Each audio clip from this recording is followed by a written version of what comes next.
이제 반면에 우리가 이제 감정을 판단 기능으로 쓰는 아이들은 보면 어른들하고 이제 비슷한 부분들이 있어요.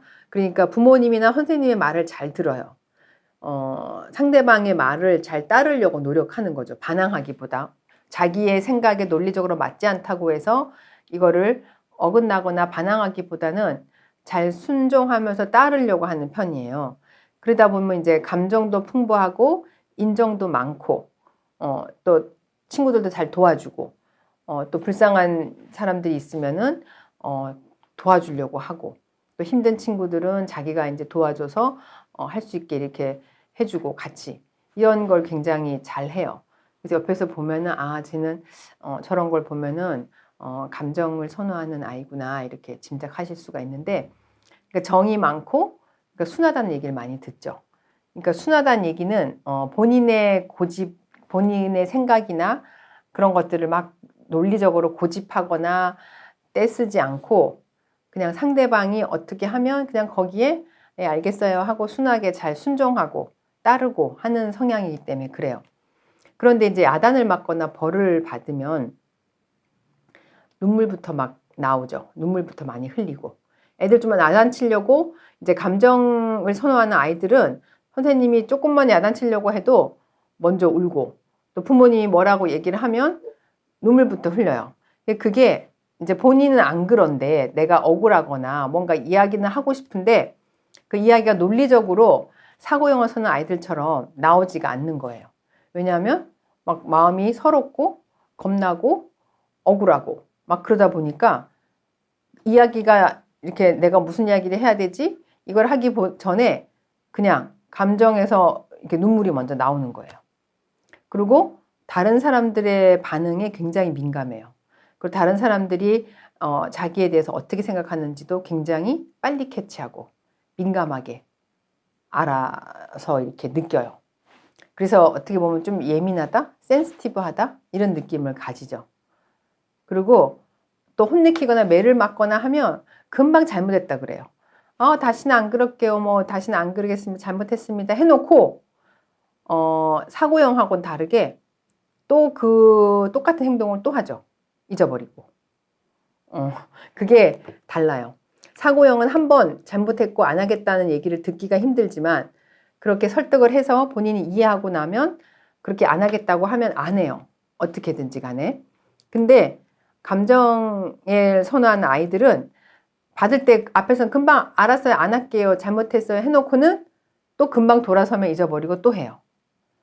그게 반복되다 보면 오히려 좀 더 화가 나죠. 부모님들이. 너는 아까 안 그런다 해놓고 왜 또 그렇게 해? 이런 얘기를 많이 하게 돼요.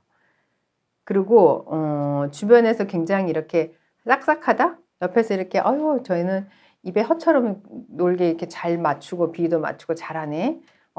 그런 얘기를 많이 듣죠. 싹싹하고 부드럽다는 얘기를 많이 듣고 만약에 아들이 이런 감정 F 성향을 갖고 있으면 딸 같은 아들이 되는 거죠. 엄마한테.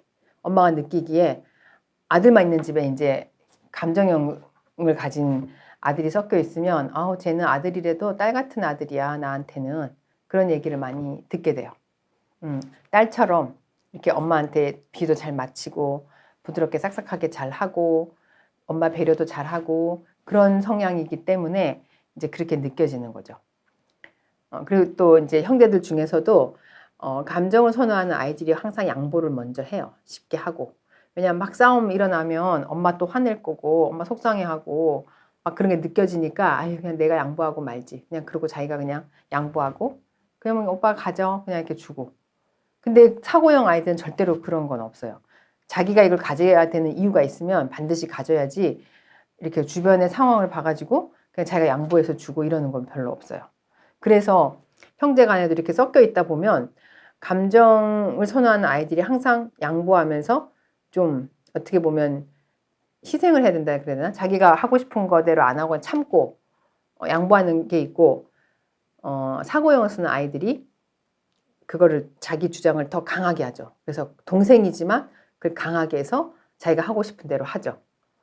그런 구조가 보여요. 어, 제가 볼 때는 그때 그 슈퍼맨 돌아왔다에서 보면은 이런 얘기를 해도 되는지 모르겠지만 거기 나오는 아이들 오빠가 하나는 이제 오히려 감정형이고 어린 동생이 사고형이래 가지고 항상 자기 뜻대로 막 하게 되는 부분들이 있더라고요.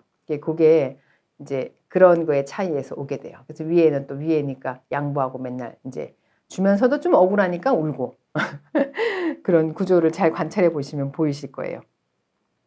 그 다음에 이제 마지막으로 근데 또 이제 감정형 아이들은 음식이나 뭐 장난감을 선택하라고 할 때 어느 거 갖고 싶어 하나 골라.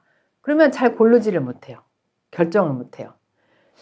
그 마음이 이거를 하면 또 저것도 하고 싶을 것 같고 이걸 고르고 나면 또 저걸 할 거라고 후회가 될 것 같고 여러 가지 생각들 때문에 아 이걸 할까 저거 할까 또 이거 하면 엄마가 또 비싸니까 또 어떨까 저걸 해도 될까 뭐 여러 가지 그런 거 생각하느라고 딱 하나를 결정해서 빨리 딱 선택을 못 해요.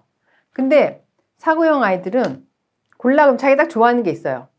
그러면 그냥 이런저런 생각 안 하고 그냥 그것만 딱 선택하는 거예요. 딱 직진 그냥 그거 딱 선택하면 끝. 근데 감정형의 아이들은 감정을 선호하는 아이들은 이런 부분에서 되게 결정도 못 하는데 여기에 이제 인식형 P까지 붙으면 더 그렇게 결정을 못 해요.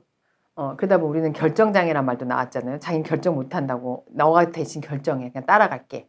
이런 유형도 생기게 되는 거죠. 그런 경향도 생겨서 그런 성향이 이제 이런 감정을 선호하고 또 인식을 선호하고 하는 이런 성향이 섞인 사람들이 그렇게 이제 결정을 잘 못 내리고 자꾸 물어보고 남한테 물어보고 또 남이 하는 대로 그냥 할게 이렇게 하는 경우가 많이 있어요. 근데 아이들도 이제 어릴 때 보면 그런 게 보이기 때문에 또 오빠가 뭐 사면 그거 따라 사고 또 누가 아니면 뭐 저기 누나가 사는 거 보고 이렇게 있다가 따라 사고 이제 그러는 경우가 또 있죠. 그래서 이제 그런 거를 관찰을 이렇게 해보시면 객관적으로 이렇게 아이들을 행동하는 걸 일상생활 속에서 이렇게 보시면 이런 부분들이 보이기 때문에 이럴 때는 이 아이가 감정형을 더 많이 쓰는 아이구나. 근데 이게 어릴 때는 다 섞여서 보일 수도 있어요. 잘 두드러지게 딱 드러나지 않기 때문에. 그래서 다 섞여서 보이면 얘는 또 이런 건 이렇게 행동하네, 이거 하네 이렇게 다 관찰하셨다가 자꾸 보다 보면 또 이제 성장하고 이렇게 시간이 지나면 하나를 더 두드러지게 쓰는 게 이렇게 보이게 느껴지시거든요. 그러면은 얘는 나중에 검사를 하거나 이제 그 성장이 됐을 때 선호하는 성향이 감정형을 더 선호하게 되겠구나 이렇게 이제 판단이 드실 것 같아요. 그래서 이번 강좌는 이제 판단 기능에서 사고형을 쓰는지 아니면 이제 감정형을 사용하는지에 따라서 아이들이 어떻게 다르게 느껴지고 행동하는지에 대해서 이제 살펴봤고요. 나머지 다음 시간에는 이제 하나 더 남아있는 이제 행동 양식에 따라서 우리가 아동들을 어떻게 관찰하고 또 어떤 성향인지를 파악할 수 있는지에 대해서 또 설명을 드리도록 하겠습니다. 네, 여기까지 설명 들으시느라 수고 많으셨고요. 다음 강좌에서 이어서 또 설명드리겠습니다. 네, 감사합니다.